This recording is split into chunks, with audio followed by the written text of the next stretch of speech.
আসসালামু আলাইকুম প্রিয় শিক্ষার্থীরা, তোমরা যারা এইচএসসি লেভেলে পড়াশোনা করছো এবং বিশ্ববিদ্যালয়ে পরীক্ষা দিবে ভাবছো, তো তোমাদের লাল সালু উপন্যাস নামে একটা চরিত্র আছে বা একটা উপন্যাস আছে, যে উপন্যাস থেকে তোমাদের প্রতি বছরই প্রশ্ন চলে আসে। সো আমরা গত ক্লাসে শিখেছিলাম লাল সালু উপন্যাসের একটি গুরুত্বপূর্ণ চরিত্র সম্পর্কে, যে চরিত্রটির নাম ছিল মজিদ চরিত্র। সো আজকে আমরা লাল সালু উপন্যাসের আরেকটি গুরুত্বপূর্ণ চরিত্র সম্পর্কে জানবো, যেই চরিত্রটির নাম হচ্ছে রহিমা চরিত্র। সো তোমরা হয়তো অনেকেই রহিমা চরিত্রটি দেখে মনে মনে হাসছো এবং অনেকেই অনেক কিছু জেনে গেছো অলরেডি রহিমা চরিত্র সম্পর্কে। সো যারা জানো না বা জীবনে বুঝতে পারো নি লাল সালু উপন্যাসের পরিপূর্ণ ঘটনাটি, সো তাদের জন্য আমাদের এই ধারাবাহিক আয়োজনের আজকে দ্বিতীয় চরিত্র নিয়ে আমরা আলোচনা করব, সেটা হচ্ছে রহিমা চরিত্র। আমি যদি একটু বলি তোমাদেরকে, রহিমা চরিত্রটি যদি একটু বিশ্লেষণ করে বলি, এক নাম্বার হচ্ছে রহিমার পরিচয়টা আসলে কি। রহিমার পরিচয়টা হচ্ছে তিনি হচ্ছে মজিদের প্রথম স্ত্রী। সো তোমরা যদি আমাদের প্রথম এপিসোডটি দেখে থাকো তাহলে আই থিঙ্ক তোমরা বুঝতে পারছো যে মজিদ আসলে কে, ঠিক আছে। সো মজিদ ছিল একজন ধর্ম ব্যবসায়ী এবং তিনি হচ্ছে গ্রামের মধ্যে ধর্মের প্রতি মানুষের দুর্বলতা সৃষ্টি করে অর্থ কি করতো বেশি বেশি করে মানুষের কাছ থেকে হাতিয়ে নিত হচ্ছে এই মজিদ। এই মজিদের প্রথম স্ত্রীর নাম ছিল রহিমা, যিনি কিনা অত্যন্ত শান্তশিষ্ট স্বভাবের একজন মেয়ে ছিলেন এই রহিমা।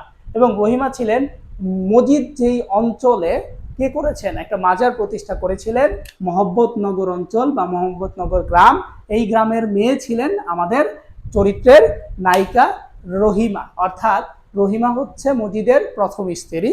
সো এরপর আমরা দেখতে পাচ্ছি যে স্বামীর একান্ত অনুগত, অর্থাৎ মজিদ তাকে যা বলতো সে তাই মানতো। মজিদ যদি বলতো যে তুমি এখন ঘুমাতে যাও, সে ঘুমাতে যেত।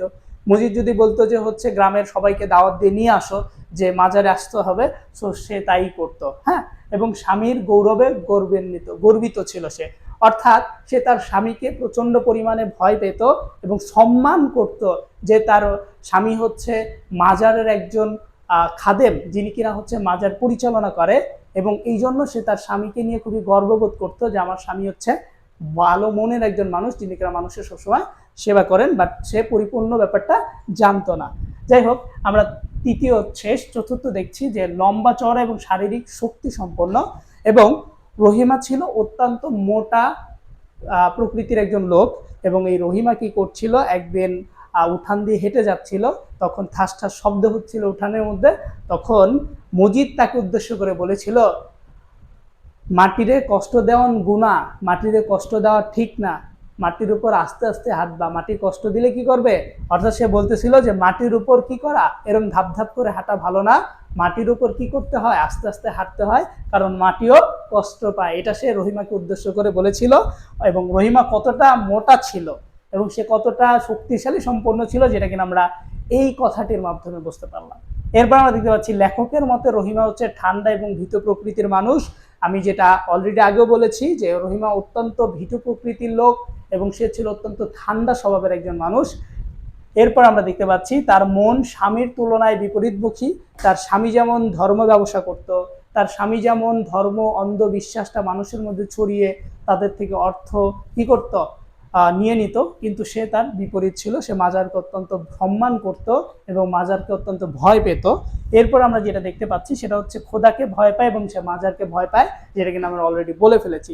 যদি তোমার রহিমা থেকে কোনো প্রশ্ন এসে থাকে, আই থিঙ্ক আমরা যে তথ্যগুলো তোমাকে দেওয়ার এখানে চেষ্টা করেছি, সো এই তথ্যগুলো যদি তুমি একটু ভালো করে পড়ো, আই থিঙ্ক তোমার রহিমা থেকে বিগত সালগুলোতে যে প্রশ্ন এসেছে এবং সামনের সালগুলোতে যে প্রশ্নগুলো আসবে, সো ওই প্রশ্নগুলোর উত্তর তুমি দিতে পারবে। সো এই তথ্যগুলো একটু ভালো করে জেনে নিবে, কারণ এই তথ্যগুলো তোমার পরীক্ষা আসতে পারে, ঠিক আছে। সো আই থিঙ্ক তুমি অনেক ভালো বুঝতে পারছো। যদি তোমার কাছে এই এপিসোডটিও ভালো লেগে থাকে তাহলে অবশ্যই এপিসোডটি শেয়ার করবে এবং আমাদের ইউটিউব চ্যানেলের সাথেই থাকবে। এবং পরবর্তী তুমি কোন চরিত্রটি সম্পর্কে জানতে চাচ্ছ অবশ্যই আমাদেরকে কমেন্ট করে জানিয়ে দিবে। ইনশাল্লাহ তোমাদের সাথে দেখা হবে আমাদের লাল সালু চরিত্রের, লাল সালু উপন্যাসের আরেকটি গুরুত্বপূর্ণ চরিত্র নিয়ে। আসসালামু আলাইকুম।